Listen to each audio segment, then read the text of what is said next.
Hello, my name is Christina Brinton, and today I will be talking about Donald Trump's immigration policy and how it affects the United States and other countries around us. A major question people are wondering is who will be deported. A quote from Donald Trump says, "The government will no longer exempt classes or categories of removable aliens from potential enforcement. This means that anyone of convicted criminal offenses, even minor ones, can be deported. Anyone who has already been ordered deportation, whether they have a criminal record or not, can be deported. And also, there will be no more catch and release implementation that Obama had." Donald Trump also said, "Under my administration, anyone who illegally crosses the border will be detained until they are removed out of our country and back to the country from which they came. This means that the catch and release implementation will no longer be enforced."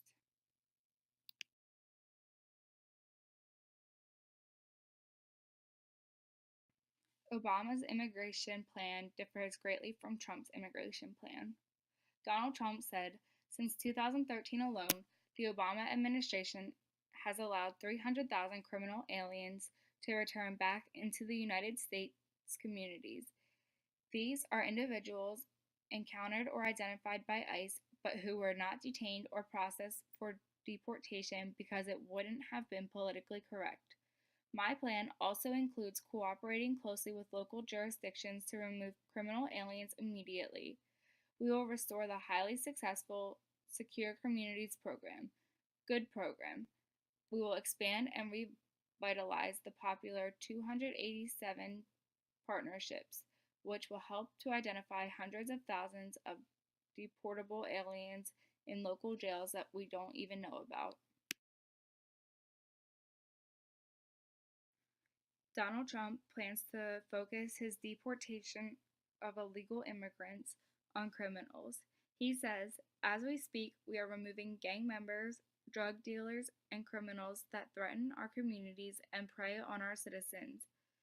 Bad ones are going out tonight as I speak, as I have promised."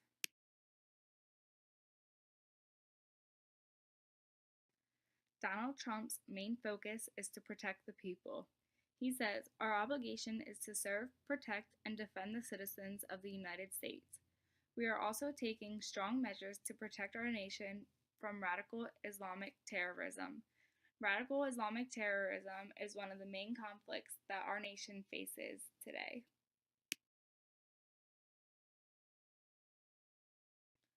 The United States has faced many homeland attacks recently. According to data provided by the Department of Justice, the vast majority of individuals convicted for terrorism-related offenses since 9/11 came here from outside of our country. We have seen the attacks at home, from Boston to San Bernardino to the Pentagon, and yes, even the World Trade Center.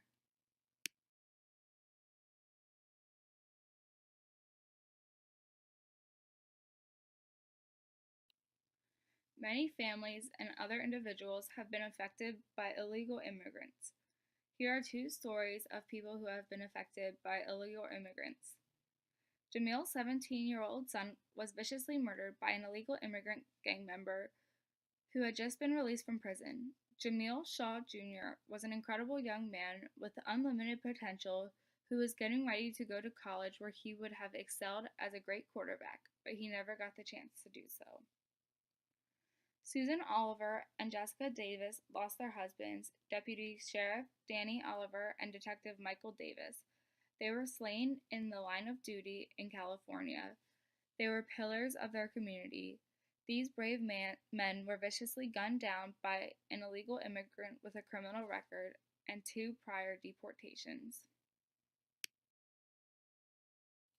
These two stories show why Donald Trump believes that criminals should be deported if they are illegal immigrants.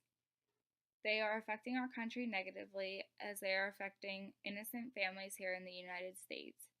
He believes that immigrants should be coming in here legally and screened properly so that way we can eliminate the amount of criminal offenses by those who are coming in here from other countries. Not only is violence an issue for illegal immigration, but also it is a huge cost to our country. Illegal immigration costs our country more than $113 billion a year. And this is what we get. For the money we are going to spend on illegal immigration over the next 10 years, we could provide 1 million at risk students with a school voucher, which so many people are wanting.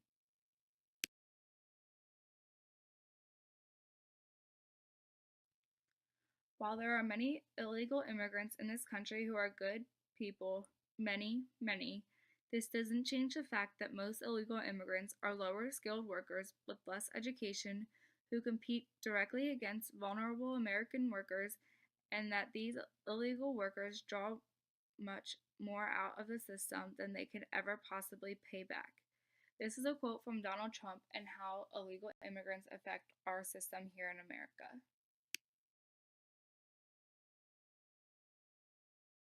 So, what does it mean for those who are here in the United States illegally? Anyone who has entered the United States illegally is subject to deportation. That is what it means to have laws and to have a country. Otherwise, we don't have a country.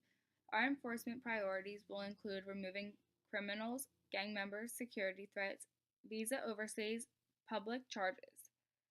That is, those relying on public welfare or straining the safety net, along with millions of recent illegal arrivals and overstays who've come here under this current corrupt administration.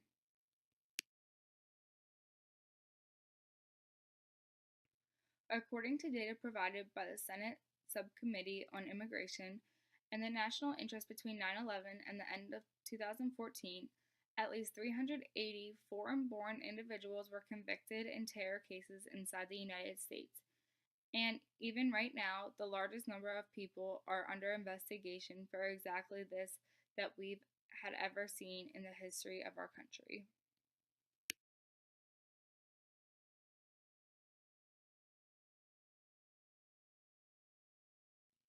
This is a map representing terrorist attacks in the United States since 9/11. As you can see, there are terrorist attacks all over the United States. There are extremist related killings since 2015 in the top left corner. There are anti government 19%, white supremacy 38%, anti abortion 6%, and jihadism 37%. In the top right corner, lethality attacks have affected domestic terrorism, which is within our country, as 18, and victims including 48. As you can see in the bottom right corner, some murder circumstances in the United States between 2001 and 2014 include domestic and international terrorism as 93, child killed by babysitter 455, drug related 7,363, juvenile gangs 10,210, and robbery 12,254 for a grand total of 191,471.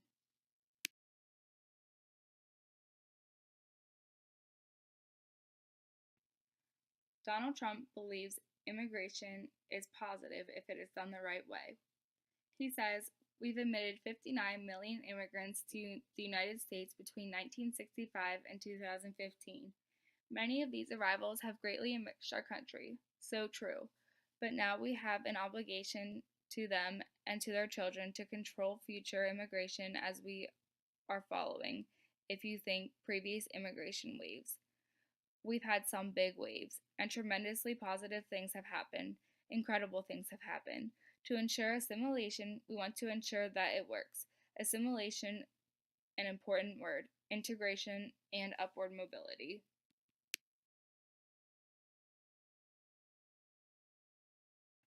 To keep assimilation and upward mobility, we must regulate the immigration policies. We need to keep immigration levels measured by population share within historical norms, to select immigrants based on their likelihood of success in the United States and their ability to be financially self-sufficient. Right now, however, we are in the middle of a job crisis, a border crisis, and a terrorism crisis like never before. All energies of the federal government and the legislative process must now be focused on immigration security. That is the only conversation we should be having at this time: immigration security. Cut it off.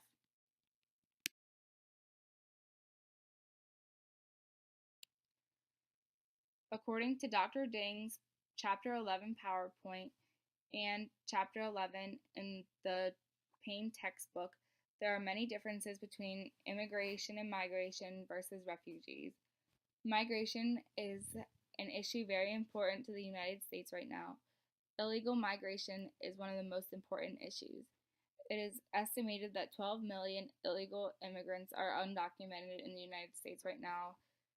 This affects the United States greatly, but it is also affecting other countries as well. Refugees are different from migrants. Refugees are fleeing to find refuge from war, natural disaster, or political persecution. The country has an obligation to protect and help the refugee. The United States has over 10 million refugees here, especially from Syria and Libya. It is up to the home state to decide whether migrants can stay or not. They must be screened. Normally, the home state is very resistant to illegal immigrants. The home state must accept refugees and offer them comfort and a place to stay, though.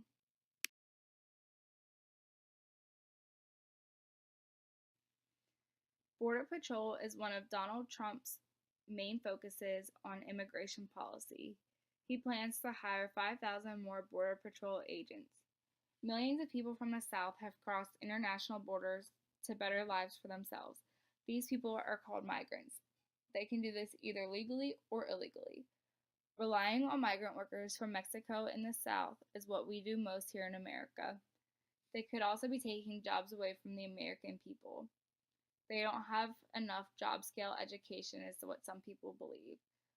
So, is this a blessing or a burden? That is one of the biggest debates right now in America.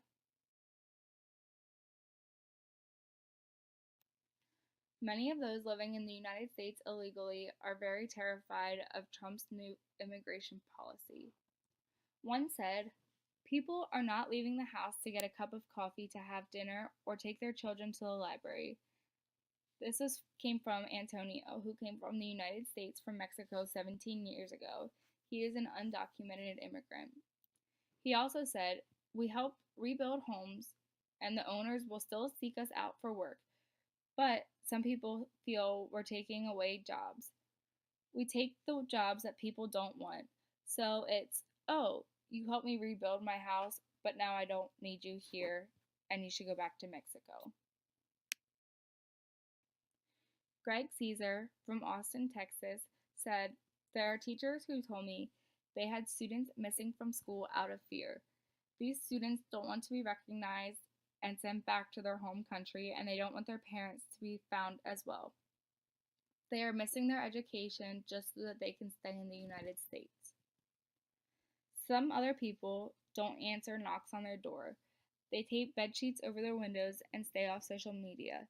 Nervous parents and their children constantly exchange text messages and phone calls about the nervousness about being deported.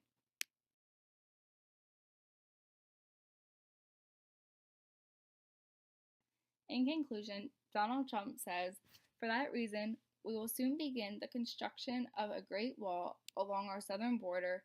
It will be started ahead of schedule, and when finished, it will be a very effective weapon against drug and crime. It is not compassionate but reckless to allow uncontrolled entry from places where proper vetting cannot occur. Those given the high honor of admission to the United States should support this country and love its people and its values. That is why my administration has been working on improved vetting procedures, and we will shortly take new steps to keep our nation safe and to keep out those who would do us harm. I am going to bring back millions of jobs. Protecting our workers also means reforming our system of legal immigration. The current outdated system depresses wages of our poorest workers and puts great pressure on taxpayers. I believe that real and positive immigration reform is possible as long as we focus on the following goals: to improve jobs and wages for Americans, to strengthen our nation's security, and to restore respect for our laws.